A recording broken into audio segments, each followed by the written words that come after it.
जय श्री कृष्ण। राधे राधे दोस्तों जैसे एक माँ अपने बच्चे को देखकर उसे बहुत अच्छे से समझ पाती है।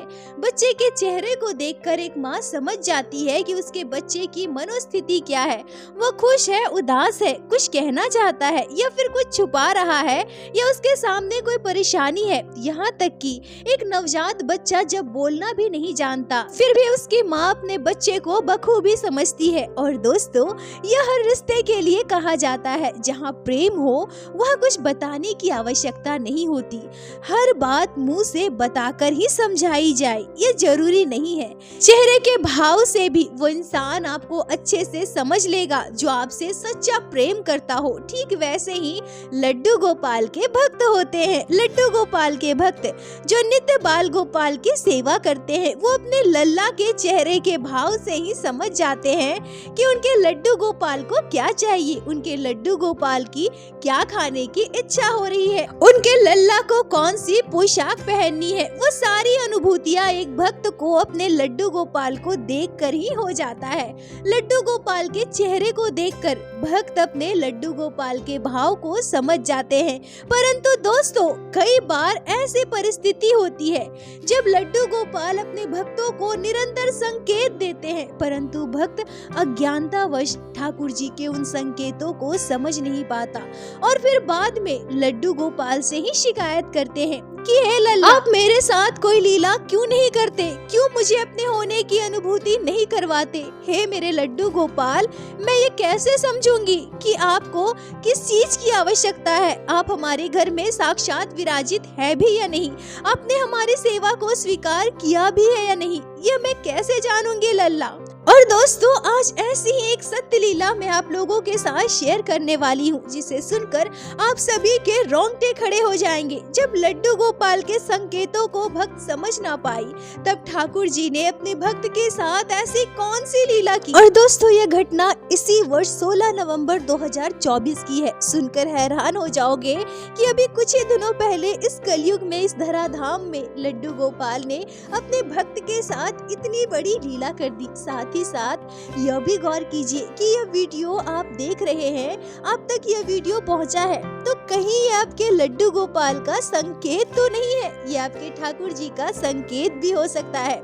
दोस्तों यह घटना आप लोगों को हैरान कर देगी। आपकी श्रद्धा भक्ति, आपका विश्वास आपके घर विराजित लड्डू गोपाल के लिए कई गुना बढ़ जाएगा। तो वीडियो को पूरा अंत तक अवश्य देखिएगा। दोस्तों आज की यह लीला कथा हमारे साथ शेयर की है पश्चिम बंगाल के बर्धमान में रहने वाली अर्चना विश्वास जी ने। अर्चना जी कहती है कि मेरी शादी 6 साल पहले हुई है। ससुराल में सासू माँ, ससुर जी, मेरे हस्बैंड, मेरे देवर और ठाकुर जी की कृपा से मुझे एक पुत्र संतान है। मेरे मायके में सभी पूजा पाठ करने वाले भक्त प्रवृत्ति के हैं। बचपन से मैं भी पूजा पाठ किया करती थी। भगवान के प्रति मेरे मन में भी श्रद्धा भक्ति है। पर मेरे मायके में लड्डू गोपाल विराजित नहीं थे और लड्डू गोपाल की सेवा पद्धति के बारे में हमें विशेष जानकारी नहीं थी।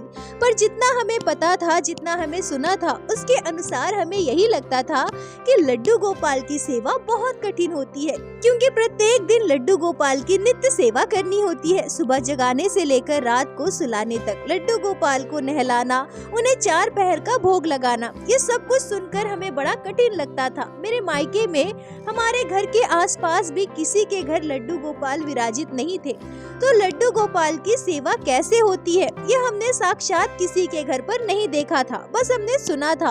और मेरी मम्मी दादी अक्सर यही कहा करती थी कि लड्डू गोपाल की सेवा तो हम करना चाहते हैं पर उनके लिए इतना सब कुछ कर पाना थोड़ा कठिन हो जाएगा। और इन्हीं सभी कारणों से मेरे मायके में कभी लड्डू गोपाल विराजित नहीं हुए। अर्चना जी कहती हैं कि मैं किसी के घर लड्डू गोपाल की सेवा होते देखी तो नहीं थी पर मुझे अंदर ही अंदर इच्छा होती थी। मेरे मन में यह भाव उत्पन्न होता था कि मुझे लड्डू गोपाल की सेवा करनी है क्योंकि लड्डू गोपाल का विग्रह मुझे बहुत प्यारे लगते थे। और फिर बात वही आ जाती है कि लड्डू गोपाल के लिए शायद हम लोग इतना कुछ ना कर पाए। अब ऐसे ही समय बीतता रहा। फिर मेरी शादी हुई। शादी के बाद जब मैं ससुराल आई तब मैंने देखा कि मेरी सासू माँ बाल गोपाल के चित्रपट की सेवा करती है। घर के मंदिर में सभी देवी देवताओं के चित्रपट है पर मेरी सासू माँ का लड्डू गोपाल के प्रति बहुत लगाव था। छोटे से बाल गोपाल जो अपने हाथ से मक्खन खा रहे थे, उनके स्वरूप का एक चित्रपट है। प्रत्येक दिन मेरी सासू माँ चित्रपट के आगे धूप बाती करती, उन्हें भोग लगाती थी। पर मैंने एक दिन अपनी सासू माँ से पूछ ही लिया कि मम्मी जी, जब आप इतना प्रेम भाव से बाल गोपाल की सेवा करती है तो लड्डू गोपाल के विग्रह को क्यों नहीं लेकर आती? तब मेरी सासू माँ कहती है कि बहू, लड्डू गोपाल के चित्रपट की सेवा करना और उनके विग्रह की सेवा करना दोनों में बहुत अंतर है। अब चित्रपट को तो हम एक ही बार भोग लगाते हैं, पर अगर विग्रह होंगे तो उन्हें 4 पहर का भोग लगाना पड़ेगा। उन्हें प्रत्येक दिन स्नान करवाना, श्रृंगार करना, बहुत कुछ करना पड़ता है। और तुम्हें तो पता है ना, घर पर इतना सारा काम होता है और सुबह सुबह मुझे कितनी हड़बड़ी हो जाती है। सबके लिए नाश्ता बनाना, सबका टिफिन पैक करना, सबको चाय नाश्ता करवाना और साथ ही साथ घर का इतना सारा काम। अब तुम ही बताओ, इतने सारे कामों के बीच अगर मैं लड्डू गोपाल को घर लेकर आती तो क्या मैं उनकी सेवा अच्छे से कर पाती? और मुझे तो लड्डू गोपाल हमेशा से ही बहुत प्यारे लगते थे, पर क्या करूं, कभी मैं उनकी सेवा कर ही नहीं पाई। शायद लड्डू गोपाल नहीं चाहते थे कि मैं उनकी सेवा करूं, इसलिए कभी वो संयोग ही नहीं बन पाया।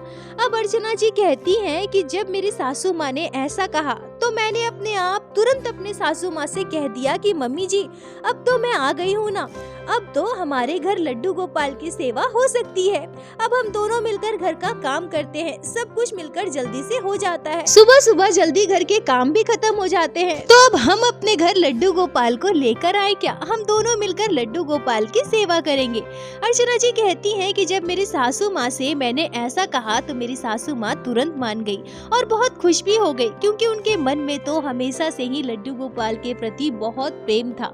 छोटे से बाल गोपाल की चित्रपट की वो वर्षों से सेवा कर रही थी। फिर हम लोगों ने यह सोचा कि जब हम वृंदावन धाम जाएंगे तब वहाँ से लड्डू गोपाल के विग्रह को लेकर आएंगे। पर यह सच ही कहा जाता है कि कभी किसी बात को, किसी घटना को, किसी भी चीज को कल पर नहीं टालना चाहिए। वृंदावन धाम जाएंगे तब लड्डू गोपाल को हम घर लेकर आएंगे, ऐसा सोचकर हम लड्डू गोपाल के विग्रह को घर नहीं लाए। पर यहाँ संयोग देखिए, 6 वर्ष बीत गए पर हम वृंदावन धाम नहीं जा पाए।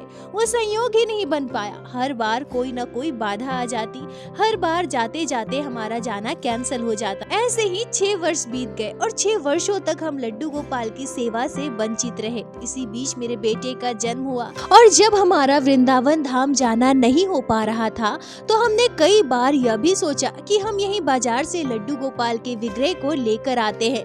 पर मेरे सासू माँ का हमेशा यही कहना था कि जब हम वृंदावन धाम जाएंगे तभी लड्डू गोपाल को लेकर आएंगे। अब 6 वर्ष बीत जाने के बाद राधा रानी की कृपा से, लड्डू गोपाल की कृपा से इसी वर्ष जन्माष्टमी के समय हम पूरा परिवार वृंदावन धाम गए। वृंदावन धाम में सभी ठाकुरों के अच्छे से दर्शन किए। मथुरा, वर्षाना, हर जगह दर्शन हो जाने के बाद हम वृंदावन धाम से लड्डू गोपाल का एक प्यारा सा, सुंदर सा श्री विग्रह लेकर घर आए। जन्माष्टमी पर हमारे घर पर धूमधाम से लड्डू गोपाल की प्राण प्रतिष्ठा हुई। बहुत अच्छे से हमने बाल गोपाल का जन्मोत्सव मनाया और उसी दिन से हमारे घर लड्डू गोपाल की सेवा प्रारंभ हो गई।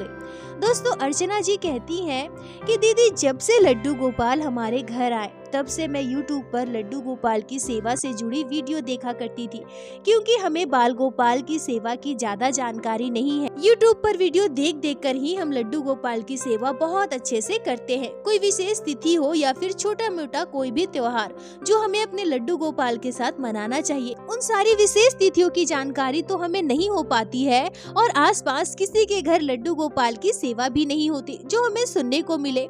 इसीलिए हम वीडियो में देखकर ही विशेष तिथि, एकादशी, छोटे छोटे हर एक त्योहार को बहुत अच्छे से मनाते हैं। जब मैं YouTube पर लड्डू गोपाल के चमत्कार को देखती थी, यह भक्त के साथ लड्डू गोपाल के द्वारा की गई लीलाओं को सुनती थी, भक्तों के अनुभवों को सुनती थी, तो मैं ये सोचा करती थी कि मेरे साथ लड्डू गोपाल कब ऐसी लीला करेंगे, कब मैं उन्हें महसूस कर पाऊंगी, कब मैं यह समझ पाऊंगी कि वो हमारे घर पर साक्षात विराजित है।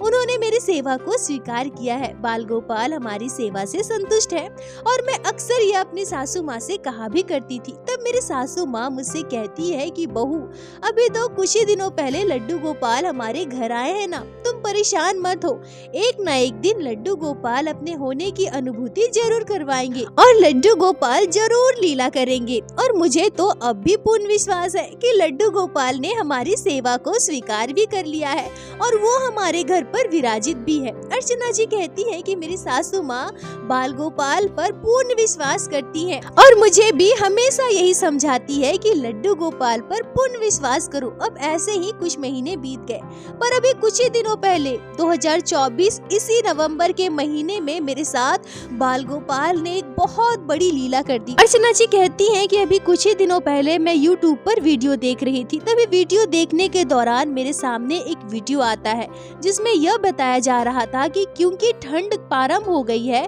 तो वृंदावन के सभी मंदिरों में ठाकुर जी की शीतकालीन सेवा शुरू हो गई है और इसी बीच राधा वल्लभ जी के मंदिर में ठाकुर जी को खिचड़ी का भोग लगाया जा रहा है। अर्चना जी कहती हैं कि जब मैं यह वीडियो YouTube पर देख रही थी तब मैं लड्डू गोपाल के पास ही बैठी थी, मतलब हमारे हॉल में ही हमारा मंदिर है तो लड्डू गोपाल वही विराजित थे और मैं वही बैठकर मोबाइल चला रही थी।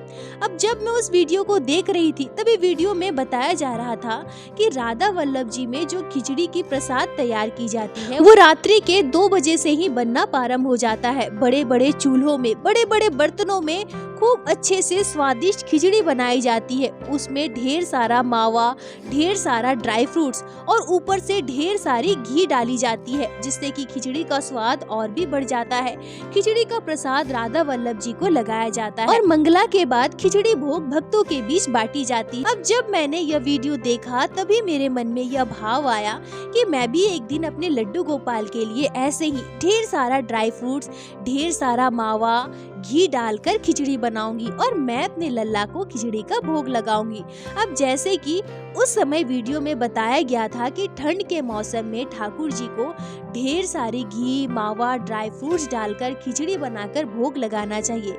ठाकुर जी को यह बहुत प्रिय है तो मैंने सोचा कि राधा वल्लभ जी को अगर यह प्रिय है तो मेरे लड्डू गोपाल को भी प्रिय होंगे ना, तो मुझे भी अपने लड्डू गोपाल के लिए ऐसी ही स्वादिष्ट खिचड़ी बनानी चाहिए। तो मैं कल ही लड्डू गोपाल के लिए खिचड़ी बनाऊंगी, यह बात मैंने सोची थी। फिर क्या हुआ कि अगले दिन मेरे दिमाग से यह बात निकल गई। मैं भूल ही गई कि मुझे भी लड्डू गोपाल को खिचड़ी का भोग लगाना है। अच्छे से स्वादिष्ट तरीके से बाल गोपाल के लिए खिचड़ी बनानी है। अब अगले दिन प्रत्येक दिन की भांति मैं लड्डू गोपाल का स्नान श्रृंगार करती हूँ, उन्हें भोग लगाती हूँ और खीर पूरी का भोग लगाया। अब हमारे घर में प्रत्येक दिन का यह नियम है कि जो हम लड्डू गोपाल को भोग लगाते हैं वो हमारे परिवार में सभी थोड़ा थोड़ा प्रसाद के रूप में पाते हैं। अब जब मेरे बेटे को मैं लड्डू गोपाल की प्रसादी हलवा पूरी खाने के लिए देती हूँ तो मेरा बेटा तुरंत क्या कहता है कि मम्मी मुझे हलवा पूरी नहीं खानी, मुझे तो खिचड़ी खानी है। अर्चना जी कहती हैं कि जबकि मेरे बेटे को खिचड़ी बिल्कुल भी पसंद नहीं है, मैं अगर कभी घर पर खिचड़ी बनाकर उसे खिलाऊं भी तो मेरा बेटा बिल्कुल भी नहीं खाता है और उसे तो खीर पूरी बहुत पसंद है। पर आज जब मैं अपने बेटे को खीर पूरी खाने के लिए दे रही थी तो वो कहता है कि उसे खिचड़ी खानी है। मैंने अपने बेटे से कहा कि बाबू तुम्हें तो खिचड़ी पसंद ही नहीं है, फिर आज तुम्हें खिचड़ी खाने का कैसे मन हो रहा है? तब मेरा बेटा कहता है कि नहीं मम्मी नहीं, मुझे खिचड़ी ही खानी है और देखो ना देखो लड्डू गोपाल को भी खिचड़ी खाना है। अर्चना जी कहती है कि मेरा बेटा मात्र 4 वर्ष का है, अपने आप भला ऐसी बातें कैसे कर सकता है? लड्डू गोपाल को खिचड़ी खानी है, जबकि मेरे बेटे ने इससे पहले कभी ऐसी बात नहीं कही। पर फिर भी यहाँ मेरी किस्मत देखिए, मैं अभागन मेरे बेटे के बात को समझ ना पाई, लड्डू गोपाल के संकेत को समझ ना पाई।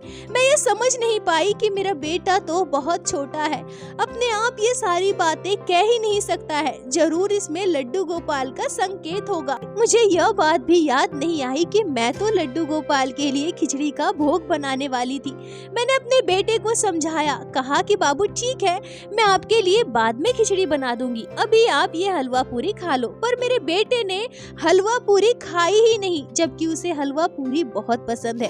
फिर मैं अपने काम में लग गई। तभी दूसरे दिन दोपहर को जब मैं लड्डू गोपाल को चावल दाल का भोग लगाने के लिए जा रही थी तभी तभी अचानक से क्या होता है, मेरे हाथ से वो भोग की थाली गिर जाती है। मतलब जिस थाल में मैंने लड्डू गोपाल के लिए चावल, दाल, सब्जी सब कुछ निकाला था और अपने लल्ला को भोग लगाने के लिए जा रही थी, वो थाल मेरे हाथ से छूटकर गिर गई और सारा का सारा भोजन जमीन पर बिखर गया। मैं बिल्कुल परेशान हो गई कि ये क्या, अब मैं क्या करूं। मैंने सोचा कि मैं किचन में दोबारा जाती हूँ और लड्डू गोपाल के लिए भोजन लेकर आती हूँ। तभी मैं क्या देखती हूँ कि मेरी सासू माँ किचन से खाना निकालकर मेरे बेटे को खिला रही है। अब यह देखकर मैं बिल्कुल उदास हो गई, क्योंकि घर पर जो भी खाना बनता है हम सबसे पहले लड्डू गोपाल को ही भोग लगाते हैं।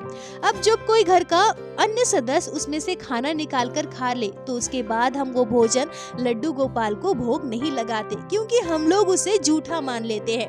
अब मैं बिल्कुल परेशान हो गई, क्योंकि मुझे तो अब लड्डू गोपाल को भोग लगाने के लिए दूसरा भोजन बनाना पड़ेगा, पर समय भी बहुत ज्यादा हो गया है। अगर मैं दोबारा भोजन बनाने जाऊँ तो बहुत देर हो जाएगी। तो मेरी सासू माँ कहती है कि कोई बात नहीं बहू, अभी तुम फल मिठाइयों का दूध का भोग लगा दो, रात को कुछ अच्छा सा बना देना। पर तभी मेरा बेटा जो कहता है उसे सुनकर आप सब भी दंग हो जाओगे। मेरा बेटा बिल्कुल हंसते हुए कहता है कि मम्मी, आपको पता है लड्डू गोपाल ने खाना गिराया है, आपने उसके लिए खिचड़ी नहीं बनाई ना, मैंने कहा था ना उन्हें खिचड़ी खानी है। अर्चना जी कहती है कि मैं और मेरी सासू माँ एक दूसरे की ओर देखने लगते हैं। ये मेरा बेटा क्या कह रहा है। मैं सोचती हूँ कि अचानक से इसे क्या हो गया, ये कल से खिचड़ी खिचड़ी क्यों कह रहा है और ऐसे खुश होकर बता रहा है जैसे ये लड्डू गोपाल को खिचड़ी गिराते हुए देख रहा हो, जैसे इसने सब कुछ देख रखा हो, इसे सब कुछ पता हो। अर्चना जी कहती है कि मैं कुछ सोच पाती, अपने बेटे से कुछ कह पाती, इससे पहले ही मेरी सासू माँ मुस्कुराते हुए मेरे बेटे को गोद में उठा लेती है और कहती है कि अच्छा शैतान, अब तुम बदमाशी करोगे, तुम्हें खाना नहीं खाना ना, इसलिए कुछ भी कह रहे हो ना, अब तुम्हें भी अपना खाना गिराना है क्या। अब चलो चलो देरी मत करो, बदमाशी मत करो, जल्दी से खाना खा लो। अब यह कहकर मेरी सासू माँ मेरे बेटे को गोद में उठाकर अंदर कमरे में चली जाती है और उसे खाना खिलाने लगती है। फिर मैंने लड्डू गोपाल को दूध, फल, मिठाइयों का भोग लगा दिया, पर लड्डू गोपाल ने बार बार मेरे बेटे के जरिए मुझे यह संकेत दिए। मेरे बाल गोपाल ने मुझे समझाना चाहा कि मैया, तुमने मुझसे कहा था कि मुझे खिचड़ी का भोग लगाओगी, पर मुझे तुमने खिचड़ी का भोग नहीं लगाया है। जब जब मैं लड्डू गोपाल को भोग लगाने जाती थी तब तब ऐसी घटनाएं मेरे साथ घटती गई। तभी अगले 2 दिन के बाद दोपहर के समय जब हम लोग खाना वगैरह खाकर कमरे में आराम कर रहे थे, तभी लेटे लेटे मेरी आंख लग गई और तभी मैंने एक रोंगटे खड़े कर देने वाला सपना देखा। और मैं यह बता दूं कि यह घटना 16 नवंबर 2024 अभी कुछ ही दिनों पहले की है। 16 नवंबर 2024 की दोपहर को मेरे साथ यह घटना घटी। मैं सपने में देखती हूँ कि मैं अपने पूरे परिवार के साथ वृंदावन धाम गई हूँ और हम अपने साथ अपने लड्डू गोपाल को भी लेकर गए हैं और वहीं राधा वल्लभ जी के मंदिर में खिचड़ी भोग बन रहा है। बहुत ही स्वादिष्ट खिचड़ी बनाई जा रही है। ढेर सारा मावा, ड्राई फ्रूट्स, ऊपर से ढेर सारा घी डालकर राधा वल्लभ जी के लिए स्वादिष्ट खिचड़ी बनाई गई और राधा वल्लभ जी को अब भोग लगाना है। तभी मैं जो दृश्य अपने सपने में देखती हूँ उसे देखकर मेरे रोंगटे खड़े हो गए। अर्चना जी कहती हैं कि मैं अपने सपने में साक्षात प्रत्यक्ष रूप में देख पाती हूँ कि राधा वल्लभ जी के पास उनके बगल में मेरे लड्डू गोपाल विराजित है और जो गोसाई जी राधा वल्लभ जी की सेवा में वहाँ उपस्थित थे, जो राधा वल्लभ जी को खिचड़ी का भोग लगा रहे थे, उन्होंने मेरे लड्डू गोपाल को भी एक थाल भर के खिचड़ी का भोग लगाया। मैं चुपचाप वहाँ दूर खड़ी होकर इस दृश्य को अपनी आंखों से देख रही थी। मेरी दोनों आंखों से आंसू बह रहे थे।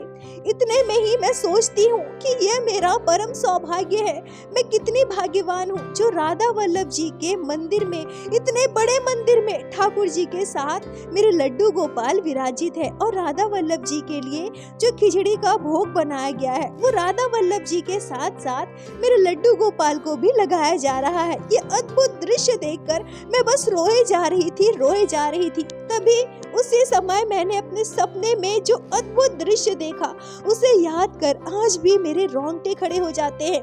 यह घटना कुछ ही दिनों पहले की है, पर मैं यह महसूस कर पाती हूँ जैसे यह घटना बस अभी अभी मेरे साथ घटी है। मैंने स्पष्ट अपनी आंखों से देखा कि मेरे लड्डू गोपाल के शिव विग्रह में मुझे राधा वल्लभ जी के दर्शन होते हैं और तभी अगले ही पल राधा वल्लभ जी के शिव विग्रह में मुझे मेरे लड्डू गोपाल के दर्शन होते हैं। और जब मैंने यह दृश्य देखा था तभी उसी समय उसी पल मेरा सपना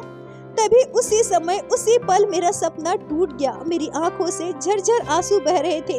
जो अनुभव मैंने अपने सपने में किया था, जो दृश्य मैंने देखा था, वो किसी चमत्कार से कम नहीं था। अभी कुछ ही दिनों पहले मैंने लड्डू गोपाल की सेवा ली है और इसी कुछ ही दिनों की सेवा से प्रसन्न होकर मेरे लड्डू गोपाल ने मेरे साथ इतनी अद्भुत लीला कर दी, इतनी बड़ी लीला कर दी।